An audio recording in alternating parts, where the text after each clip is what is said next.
हरे कृष्णा। सभी भक्तों का स्वागत है आज की भगवत गीता क्लास में। पहले हम मंगलाचरण करते हैं।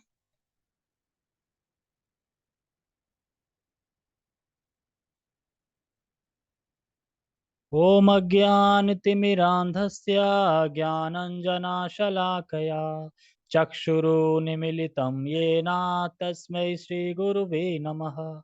श्रीचैतन्यमनोभीष्टं स्थापितं येन भूतले स्वयं रूपः कदा मह्यं ददाति स्वपदान्तिकं।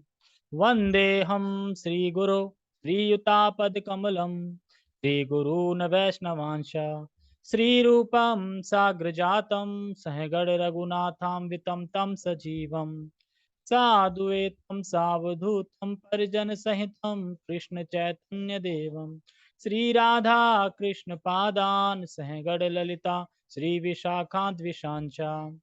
हे कृष्णा करुणा सिंधु दीनबंधो जगतपते गोपेश गोपिका कांता राधा कांता नमोस्तुते। तप्त कांचना गौरांगी राधे वृंदावनेश्वरी वृषभानुसुते देवी प्रणमामि हरिप्रिये। वाञ्छाकल्पतरुभ्यश्च कृपा सिन्धुभ्य एव च पतितानां पावनेभ्यो वैष्णवेभ्यो नमो नमः। जय श्री कृष्णा चैतन्य प्रभु नित्यानंद श्री अद्वैत गदाधर श्रीवासादि गौर भक्त वृंद। हरे कृष्णा कृष्णा कृष्णा हरे हरे हरे राम राम राम हरे हरे।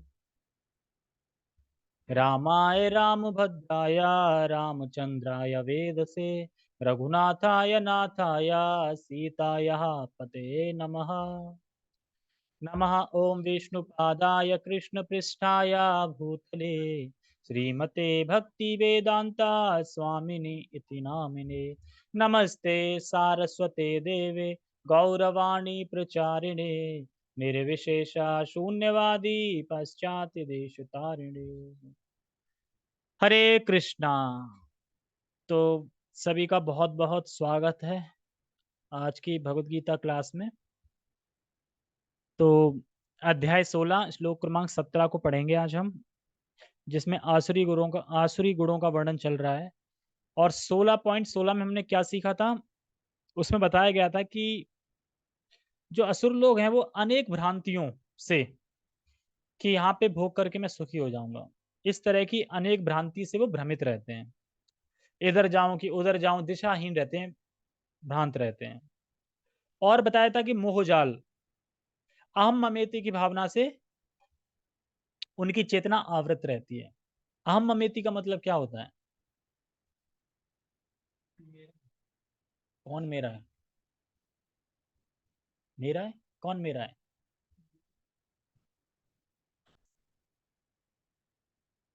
पूछ रहे हो, बता रहे हो? हाँ। हाँ, मैं यह शरीर हूँ, अहम ममेति, मैं ये शरीर हूँ और शरीर से जुड़ी हुई वस्तुएं मेरी हैं। और शरीर से जुड़ी हुई वस्तु मेरी है, मुझे उनका भोग करना है। तो अहम ममेति मतलब मोह रहता है ये। ठीक है। ये ऐसा है नहीं, क्योंकि हम शरीर ही नहीं है, तो फिर शरीर से जुड़ी हुई वस्तु हमारी कैसे हो जाएंगी।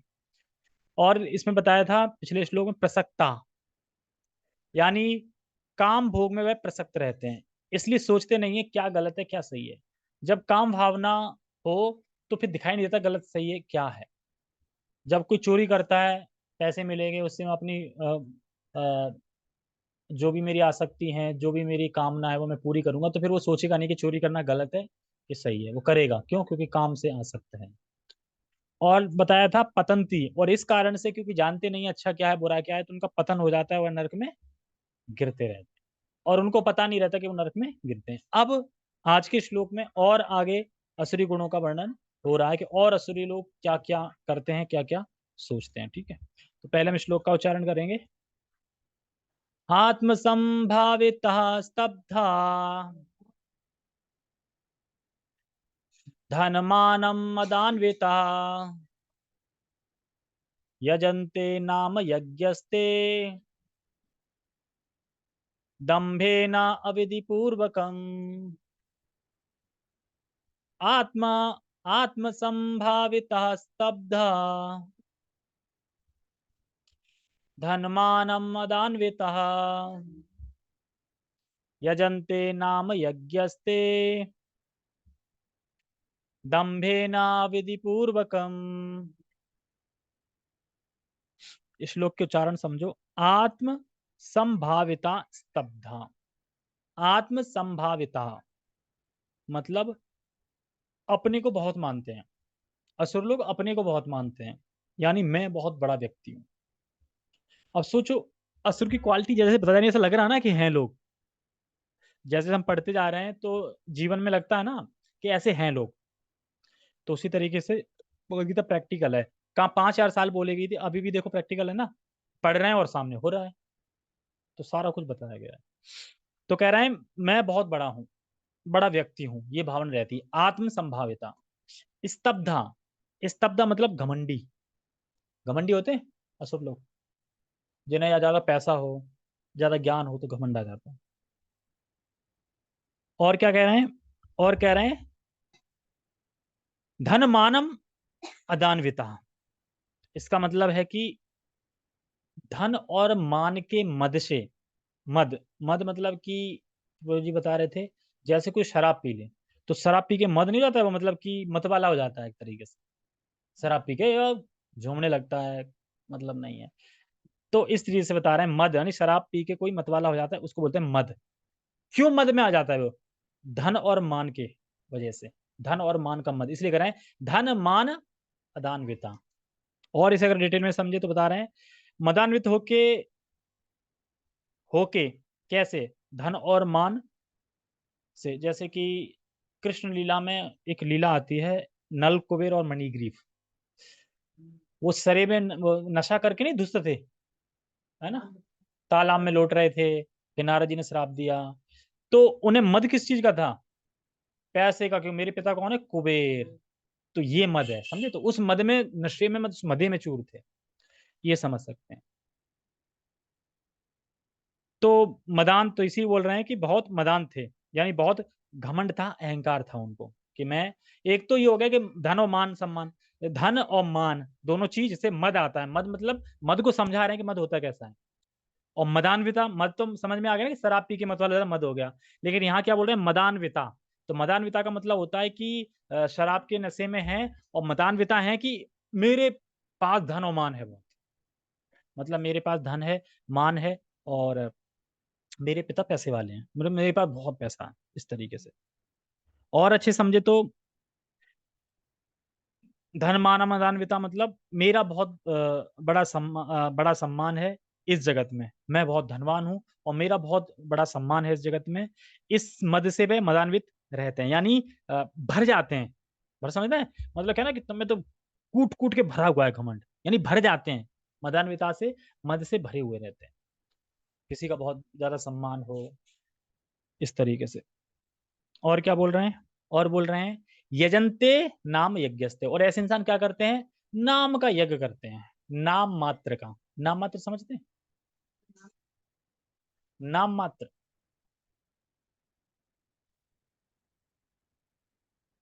हाँ, थोड़ा सा कैसा है। हाँ, नाम मात्र मतलब ऐसी समझ सकते हैं जैसे कि किसी ने कंठी माला पहन ली, कुर्ता पहन ली, पर भक्त नहीं है। नाम मात्र का भक्त बन गया है, मतलब भक्ति दिखावा कर रहा है नाम मात्र का।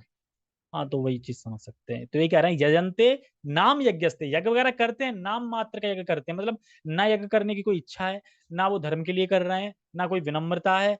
बस वो दुनिया को दिखाने के लिए कर रहे हैं, नाम मात्र। जैसे करते नहीं बहुत से भागवत कथा कराते हैं, नाम मात्र, मेरा नाम हो इसलिए बस। मतलब बाकी किसी का हृदय शुद्ध होना उससे मतलब नहीं है।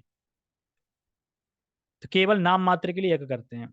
उनका विश्वास नहीं है, मतलब उनका विश्वास नहीं है, श्रद्धा नहीं है। जैसे कि अब जो अगला चैप्टर आएगा 17, श्रद्धा के विभाग जो आएगा चैप्टर, उसमें बताया जाएगा कि अगर तुम यज्ञ कर रहे हो पर तुम्हें श्रद्धा नहीं है यज्ञ में, और जो पुजारी यज्ञ कर रहा है उस पर श्रद्धा नहीं है, तो यज्ञ करने के बाद भी तुम्हें उसका कोई फल नहीं मिलेगा।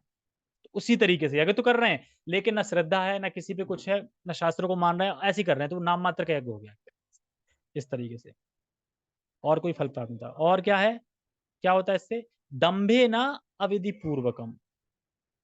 अगर कोई प्रश्न करे नाम मात्र के कर रहे हैं तो क्यों कर रहे हैं नाम मात्र के, कर क्यों रहे हैं नाम मात्र के, इसलिए कर रहे हैं, तो कह रहे हैं दम्भेना अविधि पूर्वक। दम्भ मतलब कि मैं हूं नहीं पर मैं दिखाना चाहता हूं, मतलब मैं धार्मिक हूं नहीं पर मैं धार्मिक रूप से जाना जाऊं, ये दिखाने के लिए। मान लो तुम भागवत कर दिया तो लोग बोलेंगे ना यार कितना धार्मिक व्यक्ति है, भागवत कर रहा है, लेकिन है कितना घमंडी। इसीलिए कह रहे हैं क्यों कर रहे हैं नाम मात्र क्यों कर रहे हैं, क्योंकि दम्भेना, इसलिए। दम्भेना मतलब कि दम्भ में धार्मिक हूं नहीं पर धार्मिक होना चाहता हूं, लेकिन धार्मिक रूप से प्रसिद्ध होना चाहता हूं, पर धार्मिक हूं नहीं पर प्रसिद्ध हो जाऊं धार्मिक रूप से, इस तरीके से। और क्या कह रहे हैं, अविधि पूर्वकम। और यज्ञ करते भी कैसे, अविधि पूर्वकम, मतलब जो जो भगवान ने बताया कि ऐसे नहीं करना चाहिए, ऐसे नहीं करना चाहिए, वैसे ही करेंगे। तो अविधि पूर्वकम करते हैं। अविधि पूर्वकम मतलब विधि से यज्ञ नहीं करते हैं, जैसे कि जैसे यज्ञ में हमें करना चाहिए, साधु ब्राह्मण शुद्ध होने चाहिए, ऐसे नहीं करते। जैसे कि अविधि पूर्वक और खुल के बताएं तो, जैसे गांव में पंडित आए यज्ञ करने के लिए। अब प्रभु जी कह रहे थे पंडित की नाक बह रही हो, तो उसके पिताजी कहते हैं अरे पहले पंडित की नाक पहुंचो तब तो यज्ञ करेंगे। यानी बताने का मतलब ये है कि स्वच्छ होना चाहिए पंडित। ऐसे नहीं नाक बह रही है पहुंच रहे हो और यज्ञ भी कर रहे हैं तो स्वच्छ नहीं है ना, और जब ब्राह्मण में स्वच्छ होता चाहिए, इस तरीके से। जैसे पहले ब्राह्मण अपने हाथ में श्रुति लेके चलते थे, यानी वेद इत्यादि, और अब क्या लेके चलते हैं, हाँ, तो उसी से समझ सकते हैं। ठीक है, लेकिन यहाँ पे ये कहने का मतलब ये देखो, जो असली ब्राह्मण होगा वो ऐसा करेगा ही नहीं, तो उस ब्राह्मण के लिए बोला जा रहा है। जो छद्म ब्राह्मण है, जो ऐसा कर नहीं रहा है, जो विधि पूर्वक पालन नहीं कर रहा है, उसके लिए बोला जा रहा है। ब्राह्मण तो सम्मान ही होता है, क्योंकि जो ब्राह्मण सही रूल फॉलो कर रहा होगा ब्राह्मण है, सम्मान ही है, वो सही चल रहा होगा। लेकिन जो नहीं कर रहा है उसके लिए बोला जा रहा है। तो ब्राह्मण हमेशा सम्मानीय है, पर नाम मात्र के ब्राह्मण के लिए बोला जा रहा है। नाम मात्र के ब्राह्मण बन जाते हैं ना, जैसे मान लो कोई पंडित पंडित बोलने लगे तो वो भी समझ लगता है हाँ मैं पंडित हूँ, बोलने लगते किसी को भी पंडित है नहीं, पर ऐसी पंडित पंडित नाम पड़ जाता है, मैं तो पंडित हूँ। तो उस नाम मतलब नाम मात्र के, तो उसी नाम मात्र बता जा रहे हैं। तो ऐसे व्यक्ति के द्वारा अगर यज्ञ हम करते हैं तो क्या होगा, क्या लाभ मिलेगा, कुछ भी लाभ नहीं मिलेगा। इसलिए कह रहा है नाम मात्र में यज्ञ, इदंते नाम यज्ञस्ते। और आप देखते हैं कि हरिनाम अगर कोई करता है, हरिनाम का यज्ञ करता है, तो कितनी जल्दी प्रभाव पड़ता है उस पर। प्रभाव पड़ा, किस पे पड़ा है, क्या, हाँ प्याज लहसुन छूट गया, है? हाँ, और कुछ बदलाव नहीं आया। शादी में जाने का मन करता है, तुम्हारा करता है? तुम्हें इसलिए बदलाव नहीं हुआ ना, क्योंकि माला ये करती नहीं प्रॉपर। अरे 16 माला तो कर रही है, पर कैसे कर रही है माला 16 माला ये तो नहीं पता। ऐसे तो मैं भी बैठ जाऊँ अच्छे से, मतलब तुम्हारे कहने पे कर रही है ना। तुम मना कर दो कि बेटा कोई जरूरत नहीं माला करने की, फिर भी करेगी अपनी मर्जी से। ठीक है, तो एक काम करता हूँ ना फिर, ठीक है तो फिर इनको एक काम दे देता हूँ, वैसे तो कुछ काम करती नहीं है। एक काम देता हूँ इनको, लैपटॉप सिखा देता हूँ, ये सुबह सुबह इनको बना देता हूँ हेड, तनु माता की तरह। ये अपना आरती वारती दिखाया करेंगे। क्यों? हाँ, अभी इसमें हमने पढ़ा था पीछे श्लोक में, मोह आसक्त, उसी को बोलते हैं। अरे तो क्या, बीमार हो जाती है, दिन में सो जा करो ना, तब भी। तो फिर आगे चल के अगर दीक्षा वीक्षा होगी तो क्या फिर ब्रह्म मुहूर्त में माला नहीं करनी पड़ेगी? अरे लक्ष्य तो वही है ना कि दीक्षा लेनी, नहीं तो फायदा क्या फिर, नहीं तो करंट जुड़ा ही नहीं है फिर। तो क्या अगले जीवन की तैयारी कर रही है कि हम भैया पहले स्वर्ग में रह लेंगे, इतना तो कर ही लिया है, और फिर तब तक कलयुग, घोर कलयुग आ जाएगा। शादी के लिए किसने मना किया?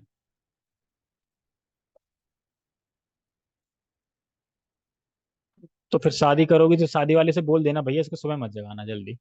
क्योंकि अभी अगर भगवान के लिए नहीं जग रही हो, फिर बाद में जगी, फिर भगवान क्या कहेंगे, अच्छा मेरे लिए जगी नहीं, अब शादी के बाद वहां जग रहे हो, ये मतलब बीमार नहीं हो रहे हो। वहां तो जगना पड़ेगा, है ना। चलो ठीक है, मेरा कहने का मतलब यही है कि जैसे बताया ना कि मेरा तो मन करता है शादी में, तो मन किस लिए करता है, मन की देखो भगवान क्या बोलते हैं भगवत गीता में। हाँ, तो मैं ही कह रहा हूँ मन इसीलिए करता है क्योंकि अभी भी भौतिक चीजों से अटैचमेंट है। क्यों अटैचमेंट है? क्योंकि भक्ति सही से नहीं कर रहे हैं, इसलिए अटैचमेंट है। अगर तुम नाम सही से लोगे, भक्ति सही से करोगे, तो अटैचमेंट खत्म होंगी ही होंगी, भगवान कह रहे हैं ना।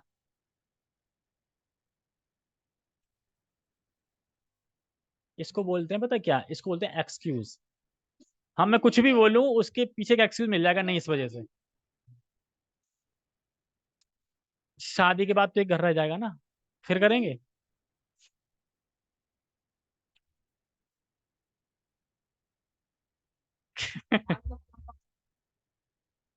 लेकिन लेकिन लेकिन अभी इन्होंने ये भी तो बताया कि इसका मन होगा तो ये करेगी, ये भी तो बोला। तो अगर इसका मन होगा करने का तो नहीं करेगी। अरे वहां भी जाए, कहीं भी रहे, अगर इसका मन होगा तो वहां भी करेगी। वो थोड़ी रोक लेंगे, अगर मन होगा तो वो क्या रोक लेंगे कि भाई मेरा मन। हम्म, तो फिर वही बात करना चाहते हैं। ठीक है, हम क्लास पे आते हैं। तो फर्क पड़ा है फिर भी, मतलब अभिषेक को ज्यादा पड़ा है। बाकी तुम्हें भी पड़ा है, तुम तो उच्च कोटि के हो, प्रणाम करता हूँ। बाकी भैया को भी पड़ा है। ठीक है। तो तो बनना नहीं चाहती क्या तुम उच्च कोटि का? कोई बोल रहा है सम्मान दे रहा है तो क्या सम्मान लेना चाहिए, पास कर देना चाहिए। ठीक है, आगे बढ़ते हैं हम, चलो। तो हमें क्या बता रहा था कि दम्भेना अविधि पूर्वकम, यानी यज्ञ तो करते हैं पर अविधि पूर्वक। तो ऐसे यज्ञ से कोई सफलता नहीं मिलती है, कोई लाभ नहीं मिलता। अगर कोई हरि नाम यज्ञ करे तो उससे रिजल्ट दिख जाता है, और दिख रहा है सामने, एग्जाम्पल। ठीक है, ओके। टेक्स्ट पढ़ते हैं। अपने घमंड को श्रेष्ठ मानने वाले, सदैव घमंड में रहने वाले, घमंड करने वाले, संपत्ति तथा मिथ्या प्रतिष्ठा से मोहग्रस्त लोग किसी विधि विधान का पालन ना करते हुए कभी कभी नाम मात्र के लिए बड़े ही गर्व के साथ यज्ञ करते हैं। तो बड़ा अच्छे से समझाते हैं कि चलो भाई यार, तुम भी क्या याद रखोगे, यज्ञ कर लेते हैं चलो। जो असली लोग होते हैं ना, वो बोलते हैं यार तुम भी क्या याद रखोगे, यज्ञ करते हैं हम, चलो। ठीक है भाई, यज्ञ करते हैं। कराओ जी कराओ, फिर बोलेंगे कराओ जी कराओ, यज्ञ कराओ, शुरू कराओ यज्ञ। कैसे कर रहे हैं, घमंड से, मतलब यज्ञ कराओ। ठीक है। अब यज्ञ होने लगा, बैठ गए वहां पे। अब बैठ के तो ऐसे नहीं कि विनम्र भाव से बैठे हैं, यज्ञ हो रहा है, नहीं। ऐसे करके एकदम चौड़ा वो मुंह करके, टेढ़ा मुंह करके, और एकदम घमंड की तरह देख रहे हैं। और क्या बोल रहे हैं, ओए पंडित, जल्दी जल्दी मंत्र पढ़ भाई, जल्दी मंत्र पढ़। दक्षिणा चाहिए कि नहीं चाहिए? यज्ञ से कोई मतलब नहीं कि क्या मंत्र बोला जा रहा है, क्या बोला, किस लिए नहीं। जल्दी कर भाई, टाइम नहीं है, जल्दी कर। दक्षिणा चाहिए ना, अपने कहा हाँ हाँ चाहिए थे, जा करो, जल्दी करो, जल्दी करो, इस तरीके से। तो घमंड के साथ कराएंगे। अगर कराएंगे भी तो, वैसे तो कराएंगे नहीं, फिर कराएंगे तो घमंड के साथ कराएंगे। और क्या बोलेंगे, वैसे मुझे किसी चीज की कमी नहीं है, सब कुछ है, ये तो घर वाले बोल रहे हैं इसलिए करा रहा हूँ। कहते हैं ना बहुत है, किसी की कमी नहीं है तो बोल रहे हैं घर वाले, बच्चे बोल रहे हैं इसलिए करा दिया, किसी चीज की कमी नहीं है। तो इसमें वो रहते हैं, तो ऐसे अकड़ में रहते हैं। और इन्हीं लोगों के अगर अंदर झांक के देखो ना, तो ये लोग एकदम मतलब कि पूरा इनका वो निकल जाएगा, मतलब बाहर की कितना दुख है, घसीटते रहते हैं अपने आप को ये। ऐसे लोग बाहर से भले ही दिख रहे हों, लेकिन अंदर से बड़ा दुखी रहते हैं, वो जो दिखाते हैं नहीं है दुख। घसीटते रहते हैं अपनी जिंदगी को, मतलब घसीट रहे हैं बस ऐसे करके, क्योंकि उन्हें पता होता है कहीं ना कहीं मैं गलत कर रहा हूँ। पर बाहर से अकड़ में रहेंगे। और इनकी रीढ़ की हड्डी में क्या है ना, स्टील की रॉड लगी रहती है रीढ़ की हड्डी में। ये सीधे रहते हैं, झुक नहीं पाते किसी के सामने, भगवान के सामने या किसी के सामने झुकेंगे नहीं, ऐसे रहते। तो जो इनकी जो रीढ़ की हड्डी है, तो वो उनको झुकने नहीं देती। क्यों नहीं झुकने देती? क्योंकि रीढ़ की हड्डी में घमंड की रोड लगी रहती है, घमंड की, मद की, अहंकार की। कोई बोले अरे सर आगे ब्लेड आ रही है, ब्लेड कट जाओगे, नहीं, कट जाए भले ही, लेकिन झुकेंगे नहीं। तो ब्लेड काट देती है फिर, ऐसा होता है इनके साथ, फिर कट जाते हैं। तो ये चीज इसमें बताई जा रही है। तो ये झुक नहीं पाते हैं, और इस प्रकार से सर कटा देते, पर सर झुकाते नहीं है अपना।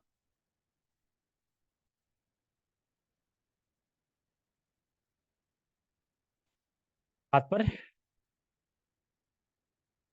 देखो तात्पर्य जाने से पहले, ये जो असुर लोग होते हैं, ये लोग अपने द्वारा ही श्रेष्ठ स्वीकार किए जाते हैं, ना कि शास्त्र के द्वारा। क्या मतलब है इसका? ये जो असुरी लोग होते हैं अपने द्वारा ही श्रेष्ठ किए जाते हैं, ना कि शास्त्र को जानने वाले के द्वारा। मतलब शास्त्र इनको श्रेष्ठ नहीं बोल रहे हैं, महापुरुष नहीं बोल रहे हैं, ये अपने आप को ही श्रेष्ठ बोल रहे हैं, मैं श्रेष्ठ हूँ। शास्त्र इनके बारे में क्या बोल रहे हैं, असुर। और ये अपने बारे में क्या बोल रहे हैं, मैं श्रेष्ठ हूँ। यानी ये अपने आप से श्रेष्ठ बोलते रहते हैं। लेकिन जो शास्त्र को जानता है, जो शास्त्र है, वो नहीं बोलता। देखो जो शास्त्र जानता है वो जानता है ना कि भगवान का रूप क्या है, गुण क्या है, भगवान लीला करते हैं, सब कुछ जानता है, मैं आत्मा हूँ, सब है। लेकिन ये लोग नहीं जानते। तो शास्त्र जो जानता है वो जानता है कि ये श्रेष्ठ नहीं है, लेकिन ये जानता है कि मैं श्रेष्ठ हूँ, अपने आप को जानते रहते हैं श्रेष्ठ। मतलब वे अपने को महान मान रहे हैं। क्या उनको शास्त्र महान मान रहे हैं? नहीं, लेकिन वो अपने को महान मान रहे हैं। तो ये होता है। क्या कहते हैं, हम भी धार्मिक हैं, हम भी धार्मिक हैं, पूजा करते हैं, इस प्रकार बोलते हैं ना। असुर मतलब यहाँ पे असुरों की जो वर्णन हो रहा है, असुर मतलब ये नहीं कि दिखाने में डरावने होंगे, अपने जैसे ही दिखेंगे वो। कहते हैं ना, अरे हम भी करते हैं, हम भी करते हैं सब, हम भी करते हैं, सब पूजा पाठ करते हैं, धार्मिक है हम भी, इस तरीके से। पर शास्त्र किसको महान कह रहे हैं? तो एक श्लोक आता है भागवतम में, तो श्लोक तो नहीं पता, लेकिन उसकी हिंदी पता है कि कुत्ता खाने वाले के यहाँ अगर कोई पैदा हुआ है, लेकिन इसके उसके जीवा पे भगवान का हरि का नाम है, हरे कृष्ण महामंत्र बोल रहा है, तो वह ब्राह्मण से भी श्रेष्ठ है। समझे? क्यों श्रेष्ठ है? क्योंकि उसने सारी तपस्या कर लिया, अगर उसके हरे कृष्ण मंत्र निकल रहा है, जिसने सारी तपस्या कर ली है, सारी नदियों में स्नान कर लिया है, सारे वेद पढ़ लिए हैं, जो आर्यगण हैं उनके सारे रूल रेगुल फॉलो कर लिए हैं, सब कुछ कर लिया उन्होंने, तब जाके वे बोल पा रहे हैं। वेदों का लाभ क्या है? वेद सर्वम हम वेद वेद्यो। वेदों के पढ़ के किसके जाना जाना चाहिए? कृष्ण को। तुम नहीं जान रही कृष्ण को? हाँ तो पढ़ लिए ना वेद, फिर क्या दिक्कत है? और बाकी जो वेद पढ़ रहे हैं उनसे पूछो भगवान कौन है? निराकार, पता ही नहीं कौन है, या निराकार है, या फिर जो भी है, शून्य है, या हम ही भगवान है। तो यानी उनने भी वेद पढ़े कहाँ? फिर चल रहे हैं नहीं तो।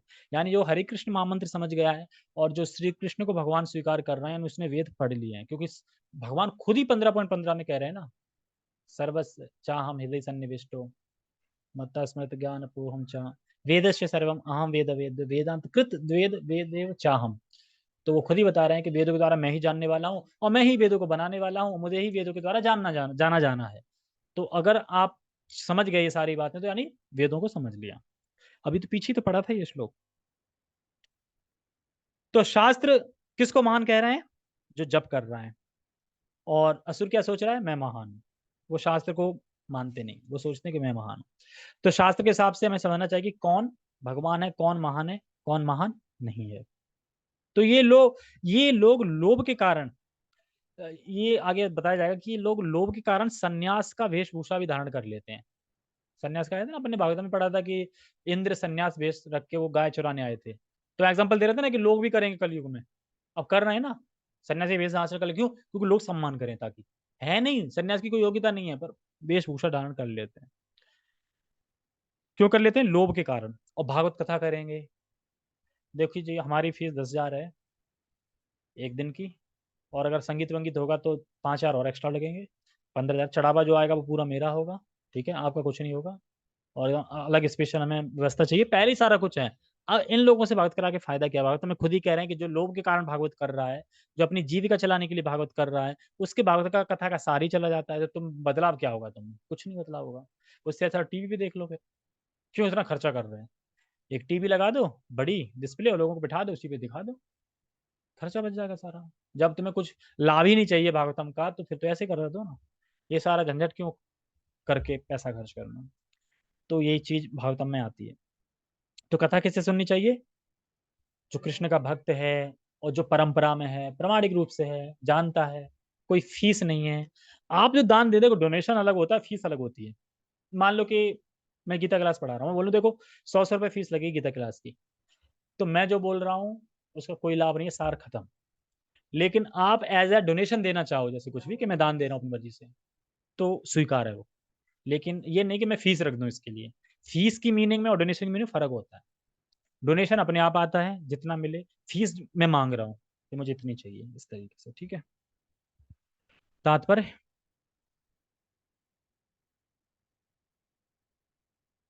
अपने को सब कुछ मानते हुए किसी प्रमाण या शास्त्र की परवाह न करके असुरी लोग कभी कभी तथाकथित धार्मिक या याज्ञिक अनुष्ठान करते हैं। यानी अपने को सब कुछ मानकर, मतलब मुझे सब आता है जी, मुझे शास्त्र गीता गीता की जरूरत नहीं, मुझे सब आता है, सब पता है मुझे। और ऐसे इंसान पता कहाँ मिलते हैं? ट्रेनों में ज्यादा मिलते हैं, मुझे सब पता होता है। इस इंडिया में ऐसे लोग हैं कि सभी डॉक्टर हैं, सभी डॉक्टर हैं। तुम्हें कुछ भी बीमारी हो, तुम किसी से शेयर करना, यार यार ऐसा हो रहा है, ऐसा हो रहा है, ये कर लो, ये कर लो, तुरंत बता देगा। कोई भी हो, बताएगा जरूर। यानी डॉक्टर है ना सब, तभी तो बता रहे हैं। अरे कहाँ तुम डॉक्टर चक्कर पड़े यार, देसी दवा बता रहा हूँ मैं तुम्हें, ये करो घूमो, कर लो। तो हर कोई डॉक्टर है इस जगत में, तो ये यहाँ पे बता रहा है कि मुझे सब कुछ आता है, गीता वगैरह बताने की जरूरत नहीं है आपको, सब कुछ आता है मुझे, ठीक है। क्योंकि वे किसी प्रमाण में विश्वास नहीं करते, अतः वे अत्यंत घमंडी होते हैं। घमंडी बताया था कि घमंडी होते हैं। तो ये बहुत बढ़िया है कि जैसे कि अगर हम भगवत गीता की बातों को स्वीकार कर रहे हैं, तो एक बात पहले हम वो स्वीकार कर रहे हैं कि हमें कुछ नहीं आता। तभी तो हम भगवत गीता की बातों को स्वीकार कर रहे हैं। अगर हम हमें आता ही होता तो हम भगवत गीता को क्यों स्वीकार करते? यानी अगर मैं भगवत गीता के वचनों को मान रहा हूं, तो इससे पहले मैं ये स्वीकार कर रहा हूं कि मुझे कुछ नहीं आता। बताओ मुझे। हुआ ना? इस तरीके से। तो जब हम शास्त्र की बात स्वीकार कर रहे हो, तो हमें पहली बात यही स्वीकार करनी चाहिए कि हम अपना हित अहित अपनी शक्ति से नहीं जान सकते। मेरा हित किस में है, मेरा अहित किस में है। जब मैं ये नहीं जान रहा, तभी तो मैं विनीत भाव से किसी से पूछूंगा कि मुझे बताओ मेरा हित क्या है, मेरा अहित क्या है। तब मैं भगवत गीता से बताएगा तो हम श्रद्धा करके स्वीकार करेंगे। लेकिन ये लोग इतने घमंडी होते, विश्वास ही नहीं करते, किसी प्रमाण पे विश्वास नहीं करते।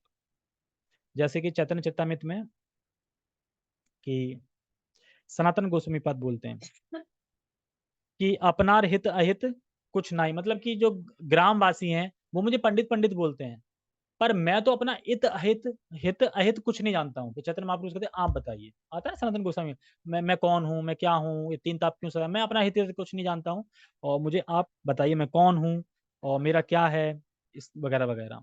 जैसे कि एक एग्जाम्पल समझ सकते हैं डॉक्टर के एग्जाम्पल से। जब हम डॉक्टर के पास जाते हैं तो हम ये मानते हैं, स्वीकार करते हैं ना हमें कुछ नहीं पता। जो डॉक्टर बताता है वो फॉलो करते हैं, वो पूरा करते हैं आगे। या हम डॉक्टर के पास जाकर बोला हमें सब पता है डॉक्टर तो अरे हमें सब पता है डॉक्टर। ऐसा होगा? ऐसा कौन मूर्ख होगा? ऐसा तो कोई नहीं बोलता। क्यों? क्योंकि हम ये मान रहे हैं कि डॉक्टर जो बोल रहा है वो सही है और मुझे नहीं पता। हम कहते हैं कि डॉक्टर जी हमें ये हो गया, आप बताइए हमारे लिए क्या हित है, क्या हित है, कौन सी दवा है, कौन सी नहीं, ये डॉक्टर आप बताएंगे। हम तो यही करते हैं कि हमें नहीं पता। ठीक है, तो उसी तरीके से लेना है ये कि हमें नहीं पता।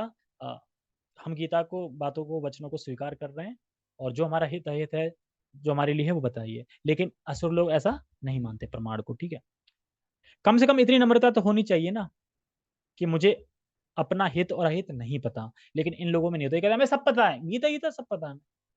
कोई कहता है गीता तो मेरे यहाँ है, कोई कहता है गीता क्या है, गीता तो शिशु शास्त्र है। शिशु शास्त्र ये तो बच्चों के लिए है। बताओ, बच्चों के लिए। अबे हम लोग समझ नहीं पा रहे हैं बच्चों के लिए। तो ये यही बात बोल रहे हैं कि उनका ऐसा विश्वास नहीं होता कि प्रमाणिक शास्त्र हैं तो आप भी सही हैं। और ये बोलते हैं हाँ देखो आप भी सही हो, गीता पढ़ रहे हो ठीक है, हम भी सही हैं, ये बोल देते हैं। तो बहुत सारे इनके लॉजिक्स होते हैं, मतलब। ठीक है, कहाँ पे थे? हाँ, थोड़ी सी संपत्ति तथा झूठी प्रतिष्ठा पा लेने के कारण जो मोह को क्या बोलते हैं? भ्रम, जो नहीं है, मोह उत्पन्न होता है, उसी के कारण ऐसा होता है। ऐसा होता है मतलब, तो इसमें लिंक समझा रहे हैं कि ये घमंडी क्यों है। क्योंकि धन और मान सम्मान, बताया था ना शुरू में, धन और मान सम्मान है तो घमंडी हो जाते हैं। प्राप्त हो जाए तो ये व्यक्ति अपने आप को महान मानने लगता है। फिर वैष्णवों का आश्रय क्यों लेगा? जो अपने आप को महान मान रहा होगा कि मैं सबसे बड़ा हूँ, मुझसे बड़ा कोई नहीं है, वो वैष्णवों का आश्रय लेगा ही नहीं कभी। तो वो कभी भक्ति नहीं करेगा।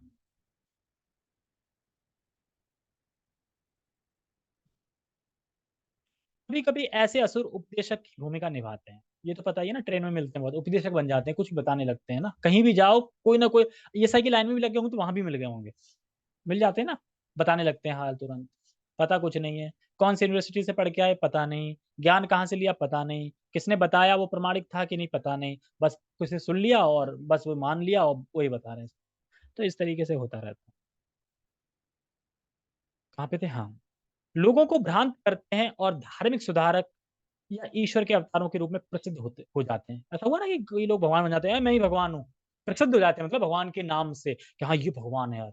ऐसे है ना, बहुत नाम लेने की जरूरत नहीं, पता है ना, बहुत सारे हैं। एक तो साइकिल, मोटरसाइकिल वाले हैं। मोटरसाइकिल वाला कौन है? नाम नहीं पता उसका, पर है। और क्या, मोटरसाइकिल वाले भी बाबा हैं, क्योंकि मोटरसाइकिल पे चलते चलते वो जेल पहुंच गए धीरे धीरे। ऐसे हैं। तो वही चीज बताया रही कि अपने आप को ईश्वर, कहाँ पे थे हम? हाँ, ईश्वर के अवतारों के रूप में प्रसिद्ध हो जाते हैं। नहीं है ईश्वर के अवतार, मैं तो विष्णु का अवतार हूँ, मैं तो इसका हूँ, मैं ही हूँ।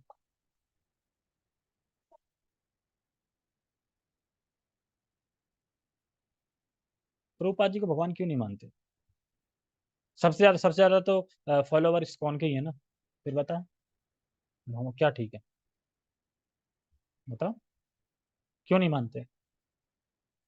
तुमने माना है कि प्रभुपाद जी भगवान? भगवान जैसे मानते हो, मतलब सम्मान करते हो, सब कुछ है, पूजनीय है, लेकिन भजनीय तो कृष्ण है ना। क्या प्रभुपाद जी ने कभी ये बोला कि प्रभुपाद जी या मेरा नाम लेके कीर्तन करो? हरे कृष्णा बोला है ना। तो फिर कैसे मान लेंगे कोई?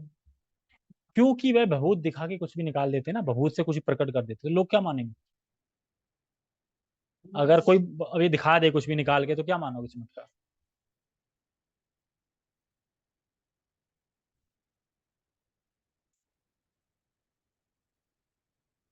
क्या? अब मैं इस पे बोल नहीं रहा हूँ कुछ, ठीक है, तो उनके अनुयायी को मानना चाहिए ना।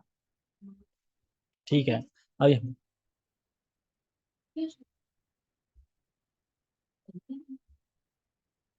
क्या वो ये बताते हैं भगवान कौन है? तो फिर अरे भाई, तो कोई व्यक्ति तो होगा ना भगवान। हाँ, तो विष्णु भगवान हो गए ना, तो उन्हें बताना चाहिए ना कि विष्णु भगवान है, विष्णु की उपासना करो आप लोग, तो ये बताना चाहिए। ठीक है, आगे बढ़ते हैं। कहाँ पे थे हम? हाँ। यज्ञ करने का दिखावा करते हैं, या देवताओं की पूजा करते हैं, या अपने निजी ईश्वर की सृष्टि करते हैं। सामान्य लोग उनका प्रचार ईश्वर कहकर करते हैं, सामान्य लोग, और उन्हें पूजते हैं। और मूर्ख लोग उन्हें धर्म या आध्यात्मिक ज्ञान के सिद्धांतों में बड़ा चढ़ा मानते हैं। तो ये एग्जांपल समझ सकते हैं, मोटरसाइकिल वाला, मोटरसाइकिल पे घूमते थे, कोई तुमने कभी कभी फोटो देखा हो शायद, एक बड़ी मोटरसाइकिल वैसी, कभी फोटो भी नहीं देखा? मैं नाम नहीं लेना चाह रहा, है मोटरसाइकिल पे घूमते हैं। प्रत्यक्ष उदाहरण है वो इसी के एकदम। और वे मोटरसाइकिल पे चलते चलते चलते चलते जेल में पहुंच गए। ठीक है, अभी जेल में ही होंगे शायद।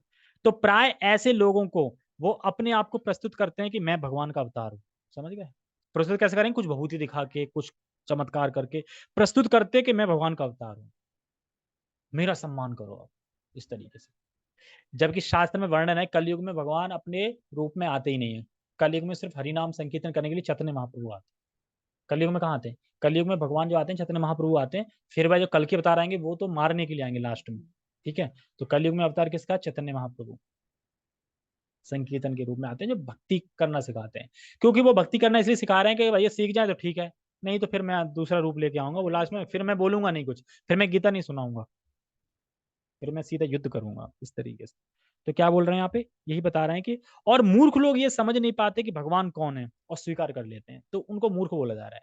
मूर्ख लोग ये नहीं समझ पा रहे हैं कि भगवान कौन है, उनको स्वीकार कर लेते हैं किसी को। अरे भाई, एक बार शास्त्र खोल के तो देख लो। प्रथम स्कंद में सुखदेव गोस्वामी ने अवतारों का वर्णन दिया है, 20 अवतार जो भी हैं। पढ़ लो उसमें कौन कौन से अवतार का आने वाले हैं, कौन कौन से निकल गए, कौन कौन है, उनका नाम है कि नहीं है।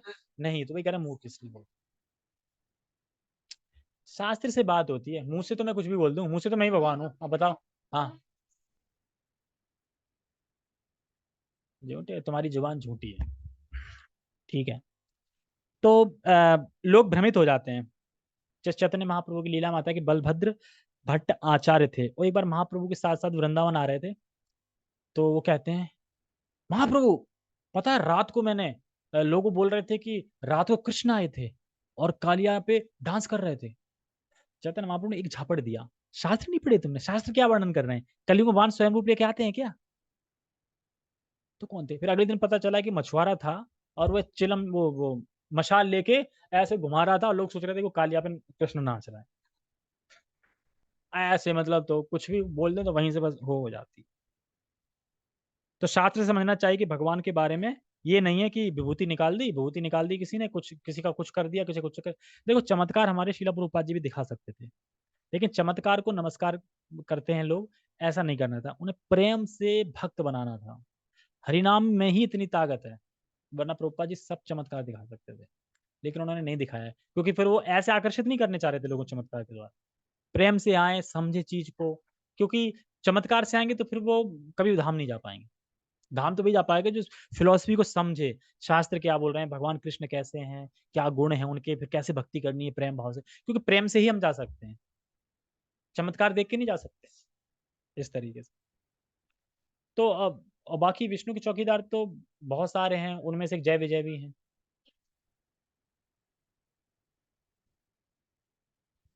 प्रभुपाद जी ने क्या चमत्कार किया?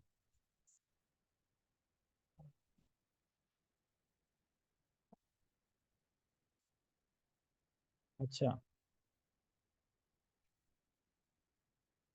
हाँ, चमत्कार है तो उसमें क्या है, ठीक है, मान लो जैसे प्रभुपाद जी के टाइम पे भी एक कोई था साधु, कोई योगी, हाँ कोई योगी, बहुत साल 25 साल तपस्या करके आया था, उसने सिद्धि इतनी प्राप्त कर ली थी पानी पे चलने की, और पानी पे चल भी रहा था। प्रभुपाद जी को क्या हुआ, कुछ प्रभुपाद जी कह रहे ये क्या है, ये तो हमने 5 रुपए दो नाव वालों को और बालक निकल जाओ उधर साइड। तो कितना रुपए खर्च हुआ कि 5 रुपए, तो यानी कितनी रुपए की सिद्धि प्राप्त करके आया, 5 रुपए की।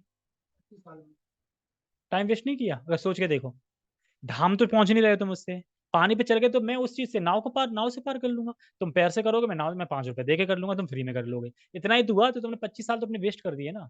तो देखो सिद्धि प्राप्त होती है, और सिद्धि तुम्हें भी मिल जाएगी। अब तुम हरे कृष्ण महामंत्र करते करते ही तुम्हें सिद्धि आ जाएंगी बहुत सारी, जो बोलोगे सच होगा। तो सिद्धि से सारा हो जाता है, लेकिन भगवान सिर्फ एक ही है, और वह है कृष्ण। ठीक है, हमें ये समझना है। बाकी ठीक है, वो धर्म का प्रचार कर रहा है, उससे भी लोग बढ़ रहे होंगे आगे जो भी, लेकिन मुझे नहीं लग रहा कि जिस तरह इस्कॉन के लोग सीरियसली भक्ति कर रहे हैं वैसे कर रहे हो, या बदलाव आया हो कुछ।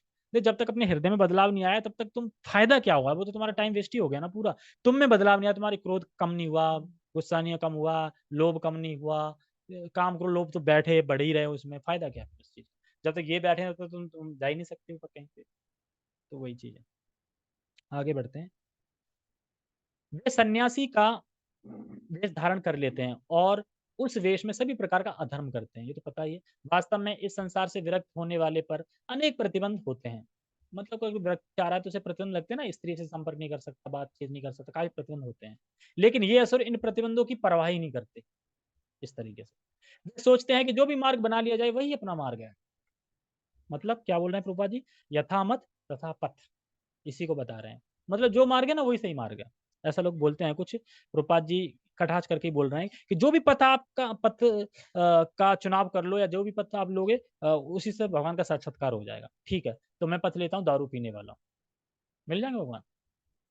तो इस तरीके से उनके समक्ष आदर्श मार्ग जैसी कोई वस्तु नहीं है जिस पर चला जाए। अब जो इस्कॉन एकदम आदर्श जो इस्कॉन है, आदर्श मार्ग नहीं, एक तरीके से प्रॉपरली देखो जाए क्या क्या करना है। सबसे पहले 4 नियम का पालन करना है, 16 माला का जप करना है, भगवान को प्रणाम करना है, प्रसाद ग्रहण करना है, ये सब प्रोसेस दिया है, स्टैंडर्ड दिया है, एकदम दिया है ना, एकदम मार्ग दिया है सही से। लेकिन उनके पास कोई मार्ग ही नहीं है, मतलब कोई मार्ग का वो नहीं करते वो ये लोग। यहाँ पर अविधि पूर्वकम शब्द पर बल दिया गया है, जिसका अर्थ है कि वे विधि विधानों की परवाह ना करते हुए ये सारी बातें सदैव अज्ञान तथा मोह के कारण होती हैं। तो अज्ञान मोह के कारण ही सारी ये चीजें करते हैं। अज्ञान कौन सा अज्ञान, शास्त्र का ज्ञान, शास्त्री जानते, स्वरूप के बारे में कुछ नहीं पता कि मैं दास हूँ कृष्ण का, मोह है, अहम ममेति की भावना है। तो इस तरीके से वो फंसे रहते हैं। ठीक है, ओके, हरे कृष्णा। तो हम 8:50 पे श्रीमद 8:50 पे, हाँ श्रीमद भागवतम पढ़ेंगे 10 मिनट, जो आना चाहे आ सकता है। हरे कृष्णा, जगत गुरु श्रील प्रभुपाद की जय, श्रीमद भगवद गीता की जय, निताय निताय गौर प्रेमानंदे। हरे कृष्णा।